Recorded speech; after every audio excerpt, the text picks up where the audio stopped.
Quiero pedir a nuestros amigos que permitan tener una mente abierta, que usen la inteligencia que Dios le dio y que tengan el valor moral para poder seguir la verdad a donde quiera que lo lleve. Lo que vamos a tratar hoy es un tema fundamental respecto a lo que Jesús dijo, pero lo que Cristo dijo no va a tener importancia para mí si no entiendo primero quién es Él.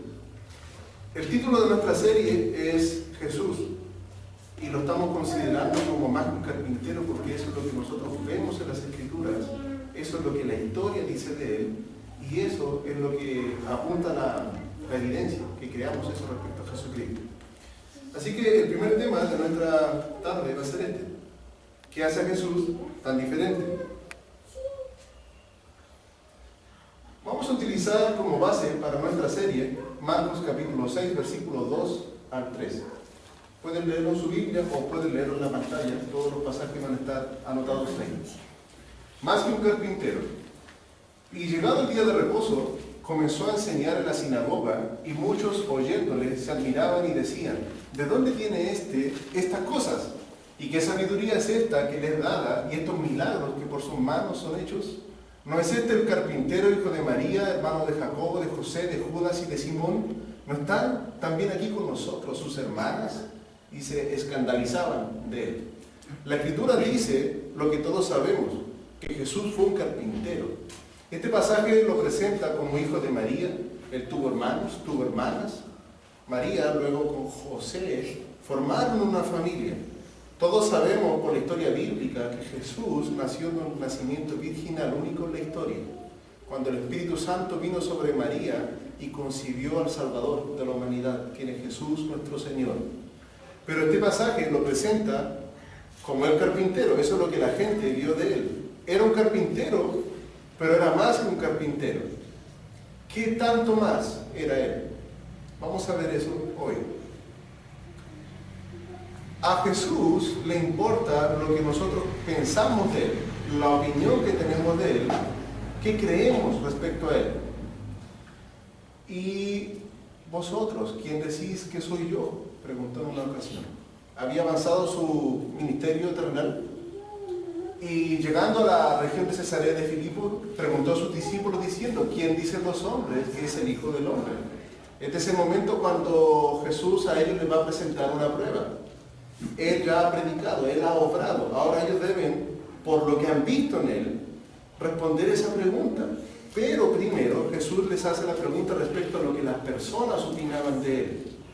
¿Quién dicen los hombres que es el Hijo del Hombre? Ellos dijeron: unos Juan el Bautista, otros Elías, otros Jeremías o alguno de los profetas.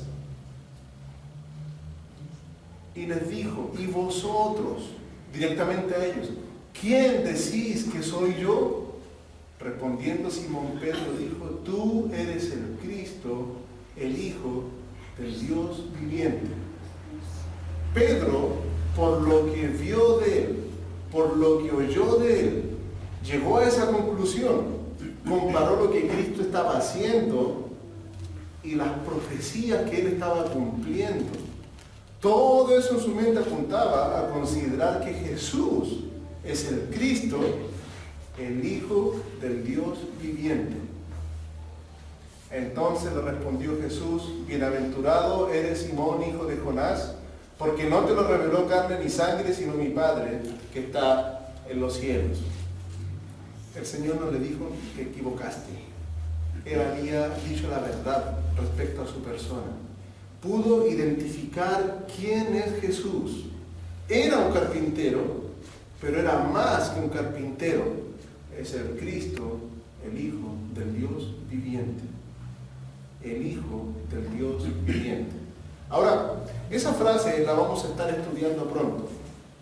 ¿Qué debemos entender cuando decimos que Jesús es el Hijo del Dios viviente? Bueno, ¿quién es Jesús? ¿Por qué hay tanto conflicto con su persona? Podemos nosotros hablar de Mahoma, de Buda, de Confucio, pero cuando llegamos a hablar de Jesucristo se produce la controversia. ¿Por qué? ¿Por qué sucede que se puede hablar de varios temas, incluso filosóficos, pero cuando se habla de lo que Cristo dijo respecto a su persona, entonces se produce la controversia. ¿Qué hace a Jesús tan diferente? ¿Qué hace a Jesús tan diferente respecto a otros? Porque no podemos decir que es el único maestro que se ha levantado en la humanidad. Han habido varios, pero Jesús es diferente. Jesús es más que un carpintero. Él es el Cristo, el Hijo de Dios. Esa es mi fe, es la fe de los cristianos. Y lo que lo hace diferente a Él son básicamente dos cosas respecto a su identidad. Él afirmó ser Dios y Él aceptó la adoración. Ningún otro maestro religioso, ningún otro hombre que se haya levantado en la humanidad en algún aspecto moral, dijo ser Dios, hablando con autoridad divina, cumpliendo profecías y menos aceptando adoración. Eso hace a Jesús único. Ese es el tema central respecto a su identidad. Jesús afirmó ser Dios varias veces y Él aceptó la adoración. Vamos viendo. En Juan capítulo 5, versículo 16 al 18, vemos una afirmación muy clara de Jesús respecto a su propia identidad, dándose a conocer a sí mismo como Dios. Él acaba de hacer un milagro en el día de reposo, levantando milagrosamente a un paralítico de su lecho. Y por esta causa los judíos perseguían a Jesús y procuraban matarle, porque hacía estas cosas en el día de reposo. Y Jesús respondió en esa acalorada discusión: mi Padre hasta ahora trabaja y yo trabajo. Por esto los judíos aún más procuraban matarle. Porque no solo quebrantaba el día de reposo, sino que también decía que Dios era su propio Padre, haciéndose igual a Dios. Note lo siguiente: cuando Jesús habló de su relación con Dios, Él no dijo nuestro Padre, sino que Él dijo mi Padre. Él con eso dio a conocer claramente que Dios era su propio Padre. Mi Padre trabaja. Si estudiamos nosotros el trabajo de Dios, lo podemos resumir claramente diciendo que Él es creador, sustentador, salvador y será nuestro juez. Ese es el trabajo de Dios. Mi Padre trabaja, mi propio Padre, Dios, trabaja, y yo, dice, trabajo. Se puso al mismo nivel del Padre Celestial, hablando del trabajo del Padre y el suyo, y su relación con Él, diciendo mi Padre, mi propio Padre. Tenemos que interpretar la declaración de Jesús dentro del contexto cultural que se dio. Jesús dijo eso en una sociedad profundamente monoteísta, donde ellos creían que había un solo Dios, que había revelado su palabra a Moisés en el Sinaí. Y de pronto Jesús dice que ese Dios es mi Padre, no el de ellos, era mi Padre, dijo Jesús. La interpretación de ellos fue: decía que Dios era su propio Padre, haciéndose igual a Dios. Jesús, cuando ellos interpretaron eso, no les dijo: ustedes se equivocan, o no quise decir eso, porque eso era precisamente lo que quiso decir, y ellos lo entendieron claramente. Cuando Él dijo que era hijo del Padre, dio a conocer que era de la misma naturaleza de Él, que Dios era su propio Padre, que trabajaba con el Padre en el mismo ámbito, y por lo tanto se estaba haciendo igual a Dios.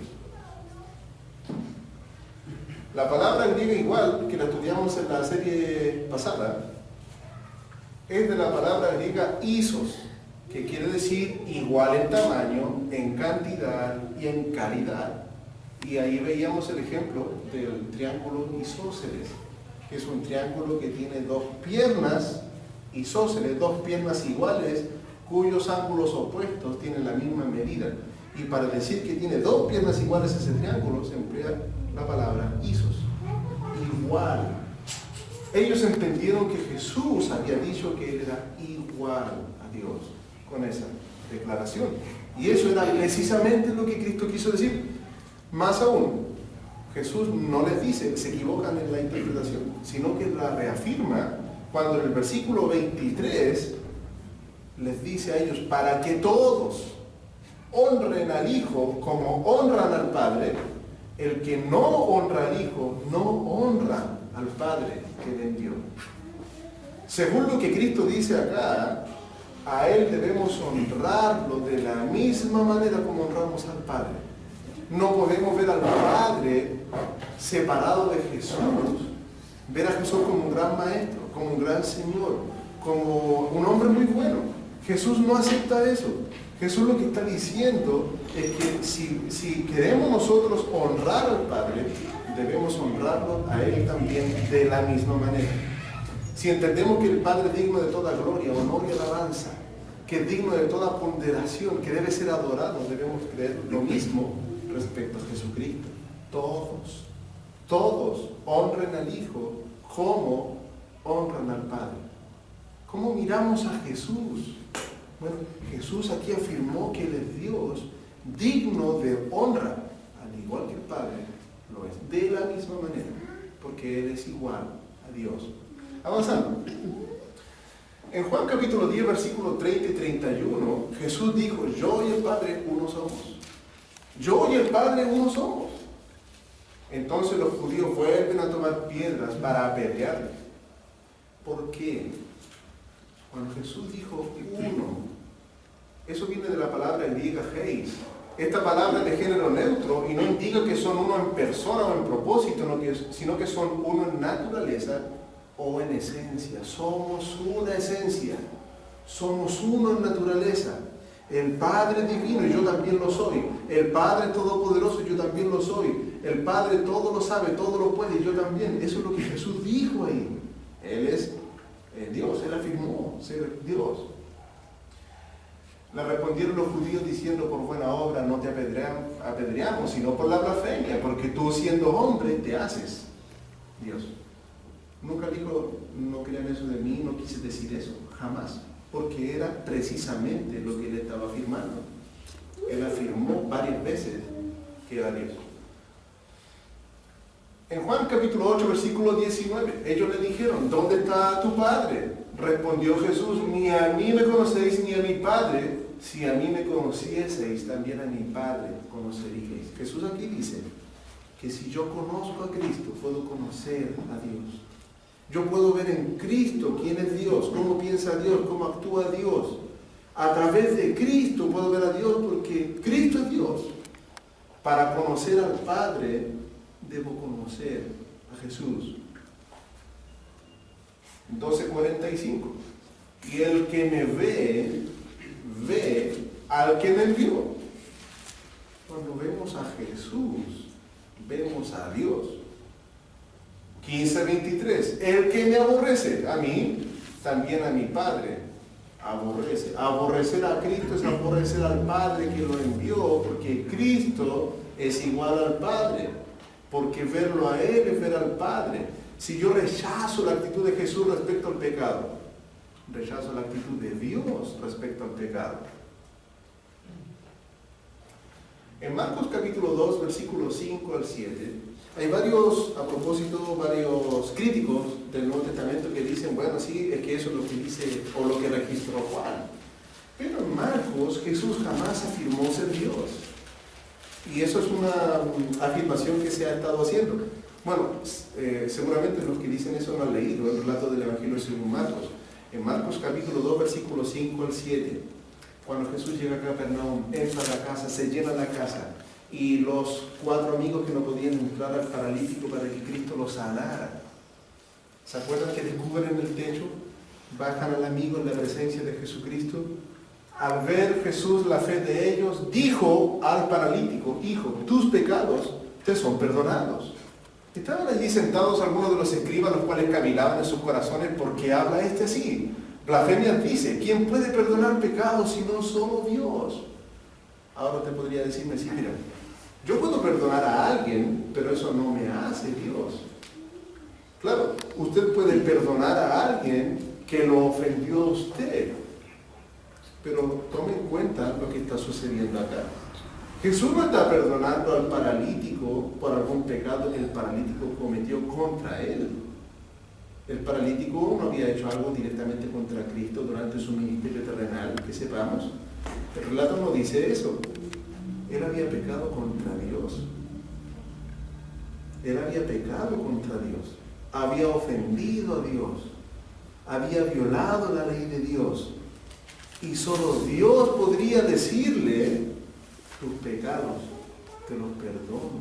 Solo Dios podría decírselo. Y Cristo le está diciendo ahí: yo te perdono los pecados. ¿Cristo qué está afirmando? Está diciendo que Él es Dios, tanto como para perdonar los pecados.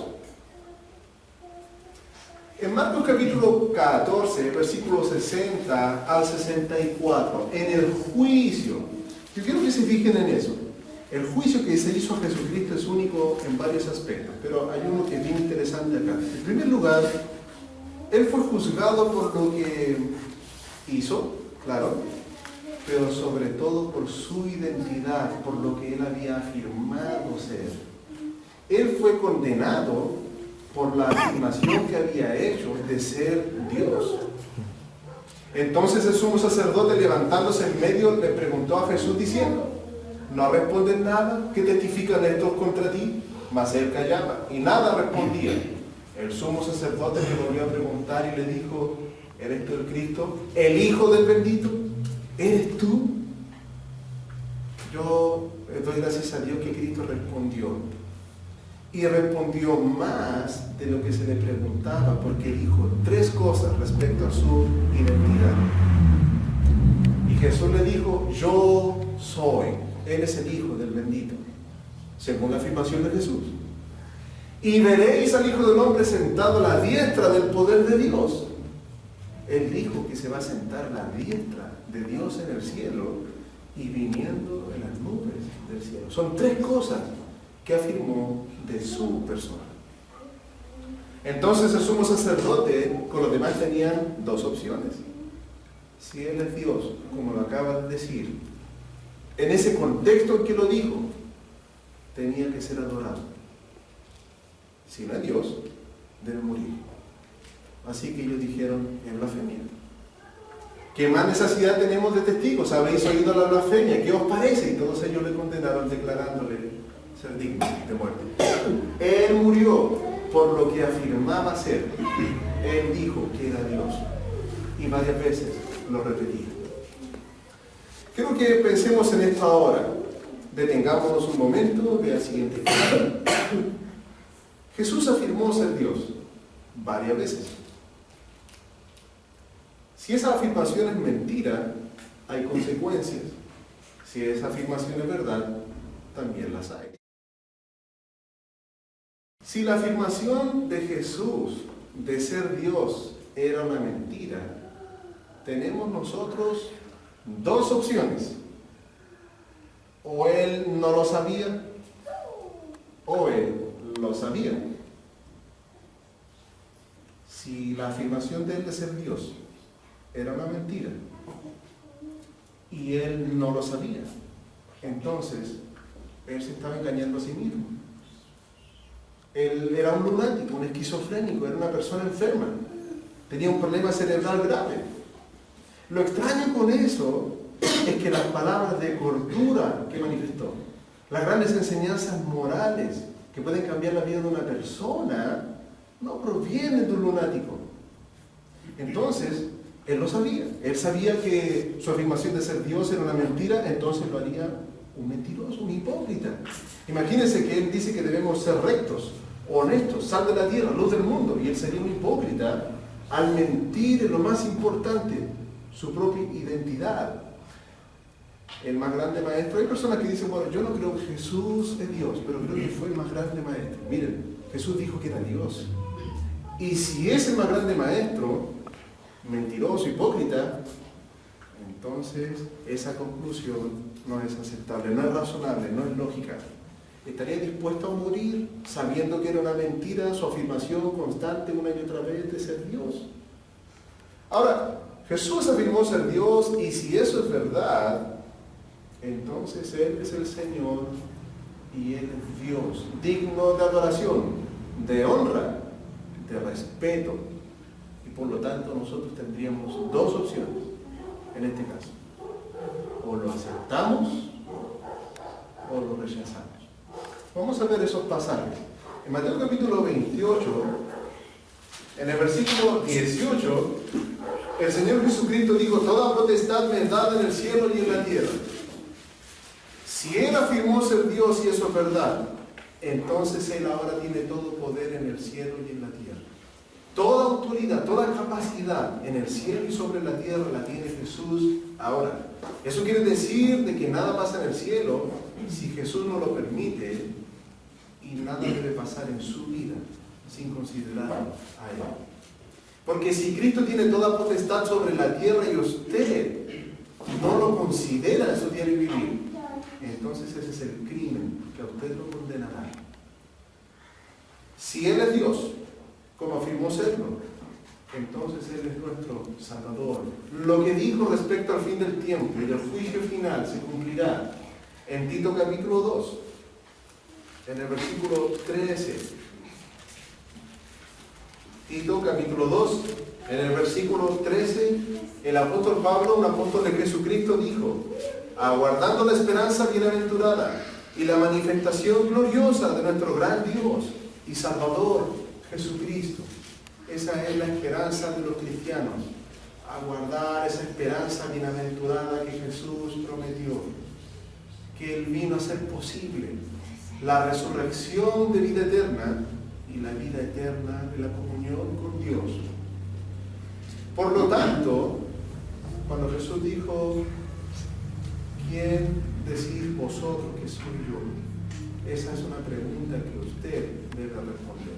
Es usted que tiene la evidencia, y la interpretación que usted dé a esa evidencia va a tener una consecuencia moral ahora en su vida, y si lo que Él afirmó es verdad, entonces la tendrá como consecuencia eterna. En Hechos capítulo 8, en el versículo 37,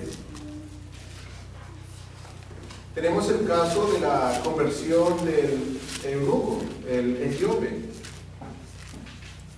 que era funcionario de la reina de Candace, reina de los etíopes. Cuando él oyó la predicación del Evangelio respecto a Jesucristo, respecto a la identidad de Jesús, él dijo en el versículo 37: creo que Jesucristo es el Hijo de Dios. Nadie puede alcanzar perdón de pecados y salvación en Cristo si no cree primero la afirmación que tantas veces Jesús hizo de su identidad, que Él es el Cristo, el Rey de mi vida, mi Señor, mi Salvador y el Dios, Dios el Hijo de Dios. Si rechazamos a Jesús, a pesar de saber que es verdad lo que Él dijo, entonces la consecuencia. En Juan capítulo 12, en el versículo 48, Juan 12, 48, Jesús dijo: el que me rechaza y no recibe mis palabras, tiene quien le juzgue. La palabra que he hablado, ella le juzgará en el día postrero. Si Jesús es Dios, como yo creo que lo es, y no me avergüenzo de eso, yo creo que Él es Dios, y si eso es verdad, lo que Él dijo se cumplirá. Llegará el día final y estaremos frente a su tribunal para recibir cada uno según lo que haya hecho mientras estaba en el cuerpo, sea bueno o sea malo. Bueno, pasemos al segundo punto. Jesús dijo que era Dios, y otra cosa que afirma su creencia respecto a su propia identidad es el hecho de que Él aceptaba varias veces la adoración. Jamás la negó. Aceptaba ser adorado. El Señor Jesucristo había respondido a Satanás: al Señor tu Dios adorarás y a Él solo servirás. Jesús tenía bien claro que solo Dios debe ser adorado y solo Dios debe ser servido. Lo dijo Él. Ahora, recuerden que Él también dijo: para que todos honren al Hijo como honran al Padre. El que no honra al Hijo, no honra al Padre que le envió.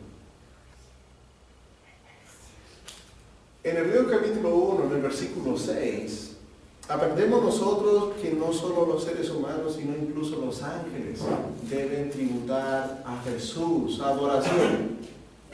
Y otra vez, cuando introduce el primogénito en el mundo, dice, adórenle todos los ángeles de Dios. Incluso los ángeles en el cielo adoran a Jesucristo. Incluso los ángeles en el cielo. Y aquí podemos citar un caso en el Apocalipsis de Juan, cuando él vio la magnífica visión.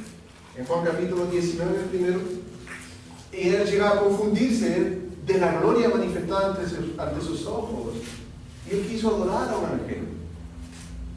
Pero los ángeles nunca recibieron adoración. Por ejemplo, Juan 19, versículos 9 y 10. Y el ángel me dijo, escribe, bienaventurados los que son llamados a la cena de la boda del Cordero. Y me dijo, estas son palabras verdaderas de Dios. Y me postré a sus pies para adorarle. Y él me dijo, no lo hagas. Yo soy consiervo tuyo y de tus hermanos que retienen el testimonio de Jesús. Adora a Dios. Sucede lo mismo en el capítulo 22, cuando Juan nuevamente, impactado por la visión gloriosa, quiso adorar al ángel. En el versículo 8, yo, Juan, soy el que oyó y vio estas cosas, y después que las hube oído y visto, me postré para adorar a los pies del ángel que me mostraba estas cosas. Pero él me dijo, mira, no lo hagas, porque yo soy consiervo tuyo, de tus hermanos los profetas y de los que guardan las palabras de este libro. Adora a Dios. Los ángeles nunca aceptaron adoración. Incluso los ángeles deben adorar a Jesús. Pero Jesús sí aceptó adoración. Eso quiere decir que Él es más que un ángel, porque incluso los propios ángeles adoran a Jesucristo. Mateo 14:33, luego que Jesús camina sobre el agua, sube a la barca. Entonces los que estaban en la barca vinieron y le adoraron, diciendo, verdaderamente eres hijo de Dios. Siempre la frase hijo de Dios quiere decir la misma naturaleza del Padre. Digno de adoración porque Dios es el Hijo. En Mateo 28, versículo 9, luego que resucitó, he aquí Jesús le salió al encuentro diciendo, salve. Y ellas acercándose abrazaron sus pies y le adoraron. En el cielo, ahora que Jesús está en el trono de Dios, dice que cuando hubo tomado el libro, los 4 seres vivientes y los 24 ancianos se postraron delante del Cordero, y todos tenían arpas y copas de oro llenas de incienso, que son las oraciones de los santos, y cantaban un cántico nuevo diciendo, digno eres de tomar el libro y de abrir sus sellos, porque tú fuiste inmolado y con tu sangre nos has redimido para Dios de todo linaje y lengua y pueblo y nación, y nos has hecho para nuestro Dios reyes y sacerdotes, y reinaremos sobre la tierra. Y miré y oí la voz de muchos ángeles alrededor del trono y de los seres vivientes y de los ancianos, y su número era millones de millones, que decían a gran voz, el Cordero que fue inmolado es digno de tomar el poder, la riqueza, la sabiduría, la fortaleza, la honra, la gloria y la alabanza. Y todo lo creado que está en el cielo y sobre la tierra y debajo de la tierra y en el mar y todas las cosas que en ellos hay, oí decir al que está sentado en el trono y al Cordero, sea la alabanza, la honra, la gloria y el poder por los siglos de los siglos. Los 4 seres vivientes decían amén, y los 24 ancianos se postraron sobre sus rostros y adoraron al que vive por los siglos de los siglos. Jesús recibió adoración. Hemos visto 2 cosas hasta el momento. Jesús afirmó ser Dios varias veces y Jesús aceptó la adoración. Lo tercero es lo siguiente, lo que varios dijeron respecto a su persona. Respondió Natanael y le dijo, Rabí, tú eres el Hijo de Dios, tú eres el Rey de Israel. Y Jesús aceptó esa declaración. Marta, antes que Jesús resucitara a Lázaro, le dijo, sí, Señor, yo he creído que tú eres el Cristo, el Hijo de Dios que ha venido al mundo. Y descendió el Espíritu Santo, luego del bautismo de Jesucristo, sobre él en forma corporal como paloma, y vino una voz del cielo que decía, tú eres mi Hijo amado, en ti tengo complacencia, lo que sus discípulos creyeron. Y con este punto concluimos.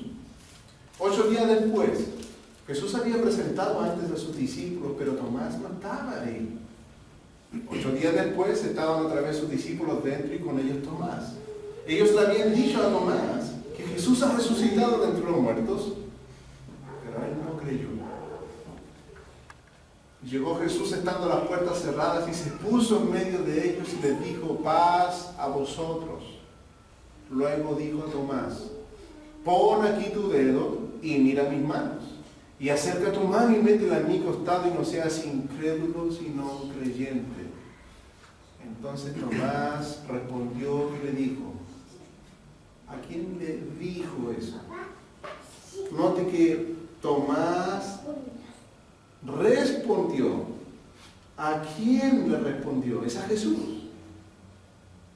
No dice que exclamó a los cielos, sino que respondió. Le dijo a Jesús: Señor mío y Dios mío.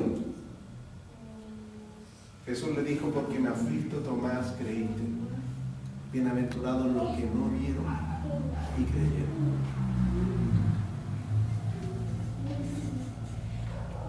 Jesús le dijo: porque me has visto, Tomás, creíste.